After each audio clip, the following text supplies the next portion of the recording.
কিছু সম্পর্ক আছে যেগুলোর শুরুটা হয় একটুখানি অভিমান দিয়ে আর শেষ হয় এক গভীর ভালোবাসায়।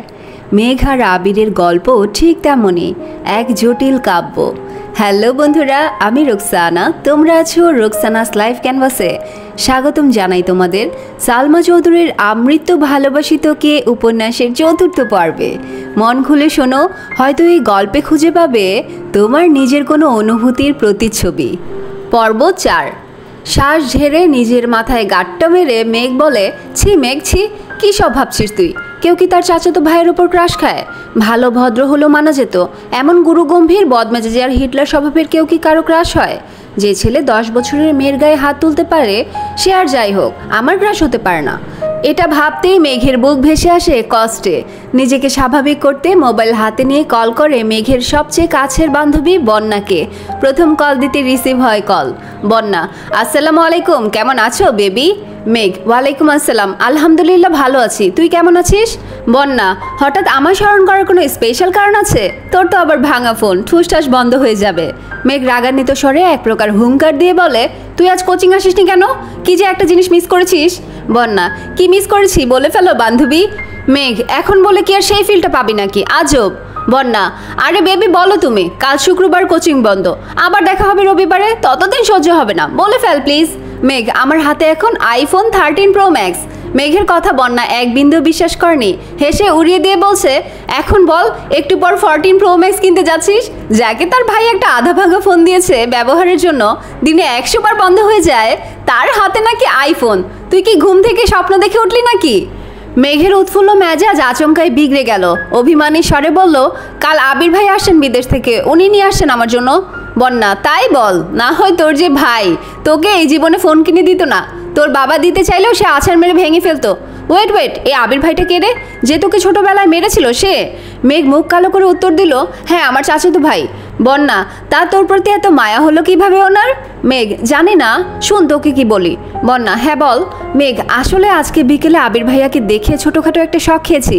বন্যা, মানে? মেঘ, কি সুদর্শন চেহারা, দাঁড়ানোর স্টাইল, লুক আর অগোছলো চুলগুলো দেখে আমার মনটাই এলোমেলো হয়ে গেছে। আমি মনে হয় ওনার উপর ক্রাশ খেয়েছি। মুখ ফুলিয়ে শ্বাস ছেড়ে একটু ধাতস্থ হয়ে গুরুগম্ভীর স্বরে বন্যা বলল, তোর মাথা ঠিক আছে মেঘ? তুই এত বছর যাবৎ বলেছিস এই মানুষটা তোর শৈশব নষ্ট করে দিয়েছে, আজ কৈশোরে পা দিতেই এই মানুষটার উপর ক্রাশ খেয়ে ফেলছিস? মানুষ রং বদলায়, কারণে অকারণে বদলায়, কথাটা এতদিন শুনেছি, কিন্তু আজ তোকে দেখে মনে হচ্ছে এই কথাটা 100% সত্যি। না হয় যাকে এত বছর শত্রু ভেবে এসেছিস আজকে তার কথা অবলীলায় বলে যাচ্ছিস। বাহ মেঘ বাহ। মেঘের নীরবতা বুঝতে পেরে বন্যা আবার বলা শুরু করলো, এসব কোনো বিষয় না বেবি, হঠাৎ করে দেখেছিস তো তাই আহামরি সুদর্শন লেগেছে, বিষয়টা মাথা থেকে ঝেড়ে ফেল, দেখবি সব ঠিক হয়ে গেছে। আমরা না দুজন দুজনকে কথা দিয়েছিলাম একজন বিপথে গেলে আরেকজন সামলাবো, ভুলে গেলি? স্পষ্ট বোঝা গেল মেঘের বদলে যাওয়া অভিব্যক্তি। সহসা নিজেকে সামলে আচমকা প্রশ্ন করে বসলো, আমি কি দেখতে সুন্দর না?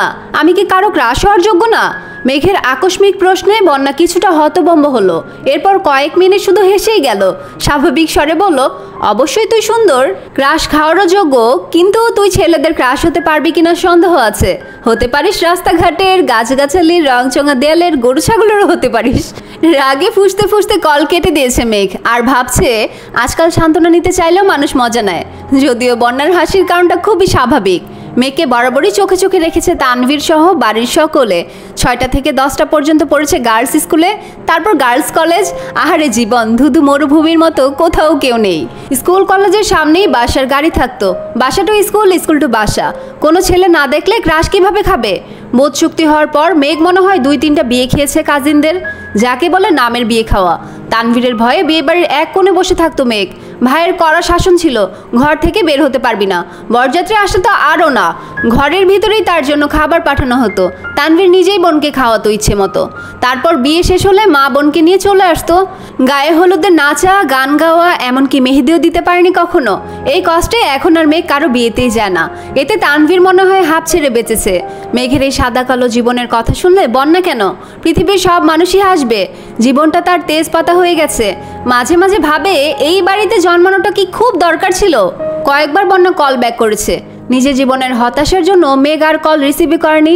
বান্ধবীকে রাগ দেখিয়ে কি হবে? জীবন যেখানে যেমন তা মানতেই হবে। মেঘের বেস্ট ফ্রেন্ড হওয়ার খেসারত দিতে হচ্ছে বন্যাকেও। মেঘের সাথে সাথে বন্যাকেও চোখে চোখে রাখে তানভীর। কথায় আছে, সঙ্গদোষে লোহা ভাসে। সঙ্গ খারাপ হলে মেঘও খারাপ হবে। তাই সব সময় বন্যার পিছনে লোক লাগিয়ে রাখে। শুধু বন্যাই না, আরও দুজন বান্ধবী আছে মেঘের, একজন পাখি আর একজন মায়া। ওদেরকেও নজরে রাখে তানভীর। বোনকে সব দিক থেকে প্রোটেক্ট করাই যেন তার প্রথম এবং প্রধান কাজ। আবির বিকাল থেকে ঘুমাচ্ছে। সন্ধ্যা 7টায় ঘুম ভাঙে আদির ডাকে। নিচে আবিরের আব্বু আর মেঘের আব্বু বসে আছেন। আবিরের বাইক কেনার কথা শুনেই তাড়াতাড়ি চলে এসেছেন অফিস থেকে। আবির ঘুম থেকে উঠে চোখে মুখে পানি দিয়ে টাওয়াল দিয়ে কোনো রকমে মুখটা মুছে তাৎক্ষণিক রুম থেকে বের হয়। সে তার আব্বুকে খুব ভালো করে চিনে। ডাকার সঙ্গে সঙ্গে উপস্থিত না হলে বাড়িতে তাণ্ডব শুরু করে দিবেন। আবিরের চোখে মুখে ঘুমের প্রভাব স্পষ্ট। ব্যস্ত পায়ে হাঁটছে সে। আচমকা এলোমেলো পায়ে ছুটে রুম থেকে বের হয় মেঘ। চুলগুলো অগোছালো। আকস্মিক ধাক্কা এড়াতে চটজলদি নিজেকে নিয়ন্ত্রণ করে অগ্নি দৃষ্টিতে তাকায় আবির। তাৎক্ষণিক মোটা ভ্রুযুগল শিথিল হয়ে যায়। অমত্ত চেয়ে রইল সে। এক মুহূর্তের জন্য মস্তিষ্ক থমকে গেছে আবিরের। দৃষ্টি তার প্রখর। আচমকা হাঁটা থামাতে শ্বাস ভারী হয় আবিরের। কালো জামা পরিহিতা এক ললনার দিকে দৃষ্টি পড়ে। আপাদমস্তক দেখলো একবার। কালো জামাতে যাকে অপসরা ন্যায় লাগছে। এলোমেলো চুলগুলো তার কোমর ছাড়িয়েছে। চুল দেখে মনে হয় জীবনানন্দ দাশের বনলতাকে উদ্দেশ্য করে লেখা। চুল তার কবেকার অন্ধকার বিদিশার নিশা। দ্রুত গতি থামাতে গিয়ে মেঘের ছোট দেহ কম্পিত হয়। দৃষ্টি পড়ে 6 ফুট লম্বা মানুষটার বুকে। মেঘ মুখ তুলে তাকায় সেই মানুষটার চেহারার পানে। আবিরের চোখের দিকে বিস্ময়া বিভূত নয়নে তাকিয়ে আছে মেঘ। পলকও পড়ছে না একটিবার। আবিরের চোখে মুখে ছিটানো পানির ঝাপটায় এলোমেলো চুলগুলো থেকে চুইয়ে চুইয়ে পানি পড়ছে, যা তার পরনের সাদা শার্টটি অল্প স্বল্প ভিজিয়ে দিচ্ছে। সেদিকে খেয়াল নেই আবিরের। আবির কয়েক সেকেন্ড স্তব্ধ থেকে হঠাৎ চোখ সরিয়ে পুনরায় রুদ্রমূর্তি ধারণ করে সবেগে হাঁটা দেয় সিঁড়ির দিকে। পিছন থেকে অষ্টাদশীর কোমল কণ্ঠে ডাক শুনে থমকে দাঁড়ায় আবির। তবে পিছনে তাকানোর প্রয়োজন মনে করেনি সে। মেঘ ভয়ার্ত কণ্ঠে বলে, থ্যাংক ইউ আবির ভাই। আবির শুনল কিনা কে জানে। এক মুহূর্ত দাঁড়িয়ে যথারীতি ব্যস্ত ভঙ্গিতে নিচে নেমে যায়। মেঘ ঠায় দাঁড়িয়ে আছে দরজার সামনে। থরথর করে কাঁপছে মেঘের হাত পা। মেঘের মনে হচ্ছে ভো ভো করে ঘুরছে সমগ্র পৃথিবী। কেন জানি দাঁড়িয়ে থাকার শক্তি পাচ্ছে না মেয়েটা। নিজেকে নিয়ন্ত্রণ করতে তাড়াতাড়ি দেয়ালে ঠ্যাস দিয়ে দাঁড়িয়েছে। এতগুলো বছর পর আবিরের চোখে চোখ রাখলো মেঘ। ভেতরটা ভয়ে আটকে উঠেছে বারবার। অন্তরাত্মা শুকিয়ে যাচ্ছে মেঘের। সোফায় বসে আছেন দুই ভাই। বাড়ির মহিলারা রান্নাঘরে কাজে ব্যস্ত থাকলেও নজর তাদের এদিকে। কি হবে কে জানে। আলী আহমদ খান নিজের গাম্ভীর্যতা বজায় রেখে এক প্রকার হুঙ্কার দিয়ে প্রশ্ন করলেন, তুমি নাকি বাইক কিনেছো? এই কথায় হুঁশ ফিরে অষ্টাদশীর।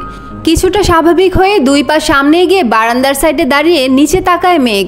নিচে সোফায় বসা আব্বু আর বড় আব্বু। তাদের সাথে কিছুটা দূরে দুহাত ভাঁজ করে শটান হয়ে দাঁড়িয়ে আছে আবির। জি, ভাবলেশহীনভাবে উত্তর দেয় আবির। কিন্তু কেন? পুনরায় হুঙ্কার দেন তার আব্বু। আমার বাইক কেনার ইচ্ছে ছিল তাই কিনেছি। তুমি জানো না এই বাড়িতে বাইক কেনা বা চালানো নিষেধ? এবার প্রশ্নটা চাচু মোজাম্মেল খান করেছে। হ্যাঁ জানি, 20-30 বছর আগে কি ঘটে গেছে তা নিয়ে আতঙ্কে থাকার কোনো মানে হয় না। যদি কপালে খারাপ কিছু লেখা থাকে তাহলে সেটা 7 সমুদ্র পাড়ি দিয়ে হলেও আসবেই। সেটা আমি ঘরে বসে থাকলেও হবে আর গাড়িতে চলাচল করলেও হবে। তোমরা দুই ভাই কি নিজেদের মর্জি মতোই চলবে? আলী আকবর খান রাগান্বিত স্বরে প্রশ্ন করলেন। বাইক কেনা যদি নিজের ইচ্ছে মতো চলা হয় তাহলে আমি দুঃখিত আব্বু। এই ব্যাপারে আমি নিজের মনের কথা শুনবো। আমাদের নিজস্ব 3টা গাড়ি আছে। এত গাড়ি কেন কিনলাম? তোমাদের জন্যই তো, মোজাম্মেল খান কোমল স্বরে বললেন। গাড়িতে চলাচল আপনাদের ইচ্ছে, তাই আপনারা গাড়ি কিনেছেন। আমার গাড়িতে চলাচল করতে ভালো লাগে না, তাই আমি বাইক কিনেছি। এটা নিয়ে এত কথা বাড়ানোর কি আছে চাচু? তোমাদের বাইক সম্পর্কিত জেরা শেষ হলে আমার তোমাদেরকে একটা গুরুত্বপূর্ণ কথা বলার আছে। আবির আব্বুর দিকে তাকিয়ে কথাগুলো বলল। এতক্ষণ বাড়ির মহিলারা রান্নাঘরে থাকলেও এবার আর থাকতে পারলেন না। এক ছুটে সবাই ড্রয়িং রুমে চলে এসেছেন। মেঘ তীক্ষ্ণ দৃষ্টিতে তাকিয়ে আছে আবিরের দিকে। এই বাড়িতে এত বছরে কাউকে গলা উঁচু করে মুখের ওপর কথা বলতে শুনিনি সে। তানভীর ভাইয়া যত মেজাজ দেখিয়েছে সব মেঘের উপর। বড় আব্বু বা নিজের আব্বুর মুখের ওপর কথা বলার সাহস হয়নি তার। আবির ভাই 2 দিন হলো এসেছে, আজই বাবার মুখের ওপর নিজের মর্জি শোনাচ্ছে। এখন মেঘের মনে হচ্ছে উনি হিটলারের থেকেও বড় মাপের কিছু। মনোযোগ দিয়ে বাকি কথা শোনার চেষ্টা করছে মেঘ। আবির বলল, আব্বু, চাচু, আমি অনেকদিন যাবৎ চিন্তা ভাবনা করেছি নিজের একটা কোম্পানি শুরু করার। তোমরা অনুমতি দিলে কাজ শুরু করব। মোজাম্মেল খান ও আলী আকবর খান দুজনের মাথায় যেন আকাশ ভেঙে পড়েছে। এত বছর ছেলেকে বাইরে রেখে পড়াশুনো করিয়েছেন, দেশে এসে নিজের ব্যবসার হাল ধরবে। দেশে পা দিতেই নিজে কোম্পানি খোলার চিন্তা ভাবনা করছে ছেলে। মোজাম্মেল খান চিন্তিত কণ্ঠে বললেন, আমরা তো ভেবেছিলাম তুমি পারিবারিক ব্যবসাকে এগিয়ে নিয়ে যাবে। আবির কিছু বলার আগেই আলী আকবর খান বলে উঠলেন, ঠিক আছে, তুমি পড়াশোনা করে এসেছো, তোমার নিজস্ব মতামতের গুরুত্ব আমরা অবশ্যই দিব। তোমার নতুন কোম্পানি নিয়ে আমাদের কোনো আপত্তি নেই, তবে আমার একটা শর্ত আছে। তুমি আমাদের কোম্পানির সিইও হবে। আগামীকাল শুক্রবার অফিস ছুটি, তাই তুমি শনিবারে অফিসে যাবে। তোমাকে অফিসিয়ালি সিইও পদ দেওয়া হবে। তারপর তুমি আমাদের অফিস সামলে যদি নতুন কোম্পানি শুরু করে প্রতিষ্ঠিত হতে পারো, তাতে আমাদের কোনো আপত্তি নেই। বেস্ট অফ লাক মাই বয়। আবির যেন আগে থেকেই জানতো এরকম কিছু হবে, তাই তার মধ্যে কোনো পরিবর্তন দেখা গেল না। এতটুকু বলে সোফা থেকে উঠে রুমের দিকে হাঁটা শুরু করলেন আবিরের আব্বু। কয়েক কদম এগিয়ে আবার দাঁড়িয়ে আবিরের দিকে তাকিয়ে রুদ্ধ কণ্ঠে বললেন, আমরা কোম্পানি সামলানোর জন্য সারা জীবন থাকবো না, তোমাদেরকে দায়িত্ব নিতে হবে। তুমি না পারলে তোমার প্রাণপ্রিয় ভাই তানভীরকে বলো রাজনীতি ছেড়ে ব্যবসায় আসতে, তারপর তুমি তোমার মতো নিজের কোম্পানি খুলতে থাকো। আবির চোয়াল শক্ত করে বাবার দিকে তাকিয়ে বলে উঠল, তানভীর রাজনীতিই করবে, ওর মাথায় ব্যবসা ঢুকানোর কোনো দরকার নেই। শনিবারে অফিসে আসবো আমি একাই সব দিক সামলাতে পারবো। তোমরা দয়া করে তানভীরকে মুক্তি দাও, নিজের মতো করে রাজনীতিটা করতে দাও ওকে। তোমার শর্ত যেমন আমি মেনে নিয়েছি, তোমাদেরকেও আমার একটা শর্ত মানতে হবে। সেটা হলো, আমি আমার মন মতো কাজ করব। আমার যখন যেখানে প্রয়োজন হবে নিজের কাজ গুছিয়ে আমি চলে যাব, তখন আমাকে কোনো প্রকার বাধা দিতে পারবে না কেউ। দরকার হলে 2টা অফিসের কাজ শেষ করে আমি রাত 12টায় বা 2টায় বাসায় ফিরবো, এমনকি নাও ফিরতে পারি। এতে তোমাদের যেন মাথা ব্যথা না হয়। একদমে কথাগুলো বলে কোনো দিকে না তাকিয়ে দ্রুত পায়ে বাসা থেকে বের হয়ে যায় আবির। আলী আহমদ খান কয়েক মুহূর্ত দাঁড়িয়ে কোনো কথা না বলে রুমের দিকে হাঁটা দেন। পিনপত্তন নীরবতা বাড়িতে। সোফায় বসে আছেন মোজাম্মেল খান। কাছে 3 জা একজন আরেকজনের দিকে তাকাচ্ছে বারবার। তাদের আবিরের প্রতি পূর্ণ বিশ্বাস আছে, কিন্তু সমস্যা হচ্ছে বাহিরের দুনিয়া সামলাতে গিয়ে নিজের প্রতি না যত্নহীন হয়ে পড়ে ছেলেটা। এটাই তাদের চিন্তার বিষয়। নিচে উপস্থিত মানুষগুলোর মধ্যে চিন্তার ছাপ দেখা গেলেও উপরে দাঁড়িয়ে এক প্রকার বিনোদন উপভোগ করছিল মেঘ। যে বড় আব্বুর কথার উপর কারো কথা চলে না, আজ উনার সাথে টক্কর দেওয়ার মানুষ এসেছে। বাবা ছেলে কি শর্তটাই না দিচ্ছে, যেমন বাবা তেমন ছেলে। এসব ভেবেই হাসি পাচ্ছে মেঘের। হঠাৎ করেই হাসিটা গায়েব হয়ে মুখটা ভারী হয়ে গেল মেয়েটার, আর ফিসফিসিয়ে বলতে শুরু করলো, নিজে তো হিটলার, সাথে আমার ভাইটাকে বড় গুন্ডা বানাতে কি সুন্দর উৎসাহ দিচ্ছে। এত বছর ভাইয়ের জ্বালায় জীবন তেজপাতা, এখন আবার আরেকজনের আবির্ভাব হলো। কপালটাই খারাপ আমার। এখন নিচে যাওয়ার পরিস্থিতি নেই, তাই বিড়বিড় করতে করতে রুমে ঢুকতে যাবে, হঠাৎ চোখে পড়ে আবির ভাইয়ের রুমের দিকে। একরাশ হতাশা নিয়ে রুমে ঢুকে যায় মেঘ। বাবা মাকে ছেড়ে আলাদা রুমে থাকলে খুব স্বাধীনতা পাবে ভেবে নিচতলা থেকে উপরতলায় চলে এসেছিল মেঘ। আবির ভাই বিদেশ যাওয়াতে কোনো চিন্তাই ছিল না, কিন্তু মেঘ আসার 15 দিনের মাথায় তানভীরও মেঘের পাশের রুমে চলে আসে জিনিসপত্র নিয়ে। সিঁড়ি দিয়ে সোজা উঠতেই তানভীরের রুম। বোনকে পাহারা দিতেই মূলত এই রুমে আসা। তানভীর যতক্ষণ রুমে থাকে ততক্ষণ নিজের রুমের দরজাটা খুলে রাখে। মেঘ সিঁড়ি দিয়ে দৌড়ে উঠতে গেলেও ভাইয়ের কথা ভেবে আস্তে ধীরে ওঠানামা করে। বর্তমানে মেঘের অবস্থা নাজেহাল, কারণ তার এক পাশে আবির ভাইয়ের রুম আর এক পাশে তানভীর ভাইয়ের। তানভীর ভাইয়ের পরের রুমটা মিমের জন্য ঠিকঠাক করা হচ্ছে। কিছুদিন পর থেকে মিমও উপরে থাকবে, কিন্তু তাতে কি, ভাইয়ের ঘর ডিঙিয়ে মিমের রুম পর্যন্ত যেতে পারবে কিনা সন্দেহ আছে। রাত 10টার উপরে বাজে। সবাই খাওয়া দাওয়া শেষ করে যার যার রুমে চলে গেছে। আবির এখনো বাড়ি ফিরেনি। মালিয়া খান সোফায় বসে অপেক্ষা করছেন ছেলের জন্য। 10-15 মিনিট পর বাড়িতে ঢুকলেন আবির আর তানভীর। মাকে বসে থাকতে দেখে কিছুটা রাগান্বিত হলো ছেলে। আম্মু, তুমি আমার জন্য এভাবে রাত জেগে বসে থেকো না প্লিজ, আমি নিজের মতো করে খেয়ে নিব। তোর বউ আসলে আমি আর অপেক্ষা করব না তোর জন্য, সহসা উত্তর দিলেন মালিহা খান। বড় আম্মুর কথা শুনে সশব্দে হেসে ওঠে তানভীর। আবির ঘাড় ঘুরিয়ে তাকায় তানভীরের দিকে, সঙ্গে সঙ্গে তানভীর হাসি থামিয়ে ফেলে। নিঃশব্দে হাসছে সে। তানভীর বরাবরই ভীতু প্রকৃতির। বাইরে যতই শক্তপোক্ত থাকুক না কেন, বাবা চাচা আর ভাইয়ের সামনে এসে যেন ভেজা বিড়াল। এতদিন যত কাজই থাকতো, ছেলেটা 8টা থেকে 9টার মধ্যে বাড়ি এসে সবার সাথে খেতে বসতো। কিন্তু আবির ফেরাতে টাইম শিডিউলে কিছুটা পরিবর্তন হয়েছে ছেলেটার। এখানেই শেষ হলো আজকের আমৃত্যু ভালোবাসি তোকে উপন্যাসের 4র্থ পর্ব।